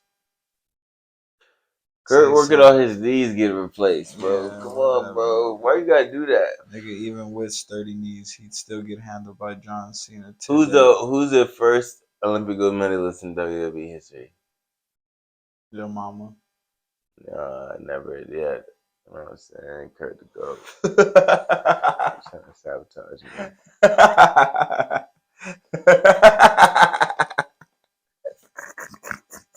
So next on the show, we're gonna talk about AEW Rampage. Get this shit popping. So first up, we got John Moxley and Takeshita. Man, they put on one hell of a match. Okay, that boy Takeshita, he's got championship DNA. You know what I'm saying? I gained real respect for him in this match. Like I said, he was going crazy with John. I didn't expect him to compete against John the way he did, bro. But man, he had John leaking after that lethal ass kick to the face. And when John hit his finisher, Takeshita even kicked out at one to show how tough he was, bro. That's when I was like, okay, this nigga for real. Like, you know what I mean? Yeah. What was your favorite part of the match? Like, what'd you take away from this shit? I took away that like Takeshita is being built that within the next 3 years he's gonna start winning titles and he could be main event picture as well. And I took into consideration that John Moxley, the former world heavyweight champion, heart and soul AEW, and he was getting a lot of near falls on John, like Yeah. believable. Like damn, he was about to beat John. Like damn, is this really about to happen? And of course, you know that's not likely, but I like to be and we able to watch a match and be like, damn, it might happen. He hit John with a lot of big moves. Like, I was impressed. I was really impressed. For sure. Right after that, though, cowgirl shit came on out. Cowboy shit. Got his eggs scrambled. He should have stayed his ass in the back. You know damn well he don't want no smoke with John. And he damn near caught another concussion. So, yeah, that's your boy. Cowboy shit. The real Silver did it. Had a very underrated AEW World Championship reign. Stepped on almost every nigga that came in his way. Beat some niggas twice. Really never turned down a fade ever. Not could have on some good shit. CM Punk was on some good shit, and even he knows it. He's admitted to this before. Well, he admit to it or now or not. Once AEW, I told him they shouldn't have. They shouldn't before this was a decision was made. Shouldn't have gave the championship up to CM Punk. He wasn't ready. I don't think it was a good idea. Hangman's been having good defenses. It was going to go AEW around that time. Because he wasn't. Because at that Hangman time, ain't got no moveset. no, He's he just got a such a look, dry bro. Don't for be. a cowboy, bro. He's just a dry ass Nah, fucking cowboy wrestler. he got moves. He got Nah, moves he for ain't got sure. no moveset, bro. He be flying all over the place. He be He hitting wrestled hard. like a 2022 JBL. And JBL have moveset too, bro. No, bro, JBL did not have moveset like that. But nevertheless, he about to show everybody with this program with John Moxley why the fuck they didn't stop sleeping on Hangman, thinking he's not like that. Don't underestimate Hangman, bro. Same way people used to underestimate John Moxley. John Moxley proven world champ on multiple companies. Real nigga. Anyway, moving along, we got Mercedes Martinez and Athena. They have a contract signing for the Women's Ring of Honor Championship. And I'm hyped that Athena's finally getting an opportunity, man. At first, AEW was just booking her against like these new faces they looked like they were just starting to wrestle like that day. So I didn't like how they were using her, and I'm hyped to see that she's getting a world title opportunity. She was a WWE standout, and I feel like this is something that she deserves. And I feel like she should have just been AEW Women's Champion by now, but I don't know. I feel like a lot of shit just be holding her back. The industry be holding her back in her own ways, and she's a black woman, so you guys know how that shit go. But yeah, I'm happy that she's finally getting her opportunity. The next match on Rampage was Big Bill versus the Scrubs. Niggas is scrubs. I mean, can you help me recall who his tag team was? His name was Lee. Lee Moriarty. Yeah, Tiger's Lee Moriarty. I'm not too much of a fan of him, but Big Bill has a huge upside. Looking for big things in his future 2023. He's somebody who could be an AEW World Champion. I would take on serious, like menacing, a big man. I could be like, damn. Yeah, with that attitude and that demeanor and that build, I can see it too, man. He looks way better than he did in WWE, and I feel like if he would have been stepping like this there, his career would have worked out better there. For sure. But I want to see him go against some real competition, bro. You can't be built like that and acting tough and going against some scrubs. We got to see you against some real Some competition. Warlows. Some Mojos. Oh yeah, and then I could believe you for real. In other news, Ring of Honor about to be turned, y'all. So make sure you guys go tap in with that. You guys can go watch Ring of Honor on the Bleacher Report app. They got Chris Jericho and Claudio. And if Claudio loses, he's got to join the Chris Jericho Appreciation Society. I want to see that shit. Daniel Garcia versus Wheeler Yuto for the pure belt. That's going to go crazy. FTR and the Bruscos, they got a dog collar match. I don't know really what's going on with that.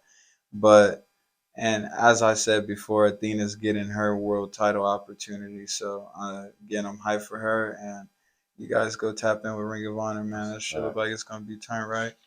Sure it does. I'm looking forward to seeing that match between the Briscoes and FTR and Claudio versus Chris Jericho. I never thought Chris Jericho would be the Ring of Honor World Champion.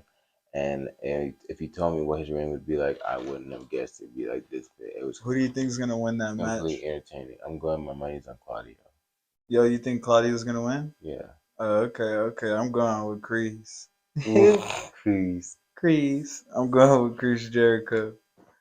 Never go against the Ocho. Yes, sir. Man, Chris Jericho still winning belts at this age with that build, that poor build. Just He lost a lot of weight though, man. Yeah, he just still had a poor build, bro. He looked terrible. And he's still wearing eyeliner and shit. He just looks terrible. He is. But the fact that he's still winning, bro, I gotta have faith in the dog. Yeah. Can't stop one. Stop bad boy. Okay, that part. Also, bro, I seen Keith Lee and Swerve. I got a tag team match against the Shane Taylor Promotions, and they look like they're not gonna be playing with Swerve and Keith Lee.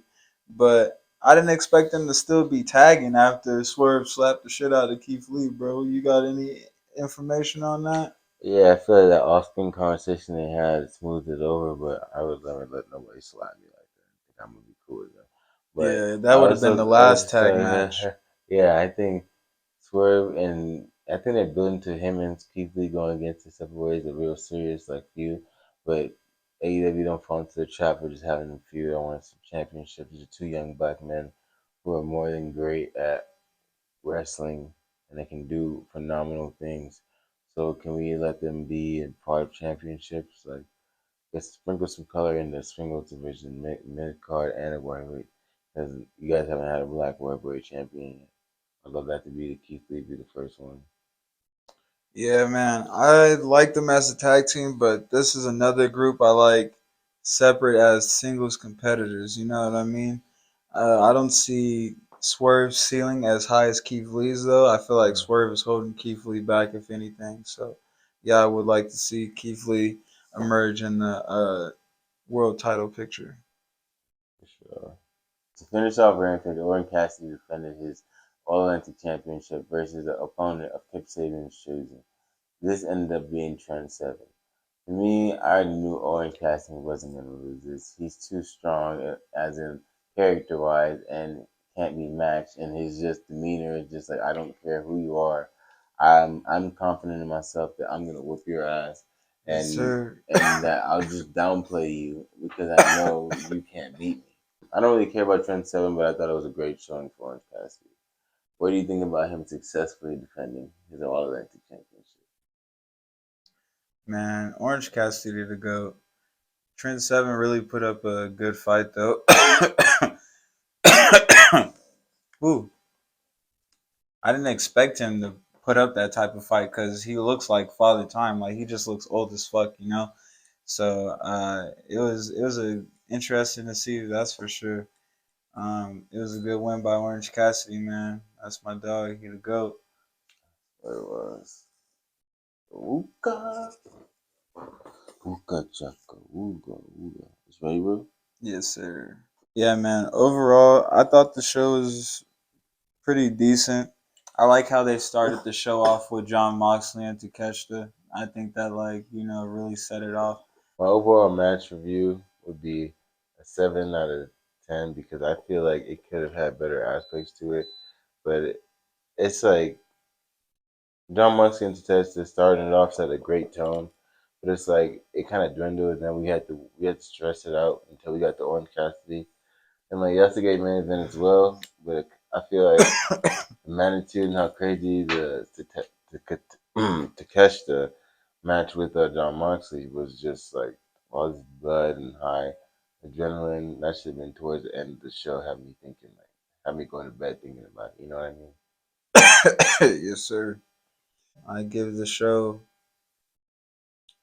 probably a good 5 out of 10, honestly, because I just don't like how sometimes AEW is set up to where they have their best matches at the beginning and their matches that they know is not gonna be as good at the end. So like it kind of makes AEW start off good and then slowly just start to become boring and Yes, unwatchable. I get that. So like I don't really like that aspect, but at the end of the day, like I enjoyed the first match and the last match. I just wish they were swapped, you know what I mean? Or maybe they just have like Orange Cassidy's match right before John Moxley's match, and I feel like that would have just made the transition into that and end AEW on a high note like that because John and Takeshita put on a fucking great ass match, bro. For sure.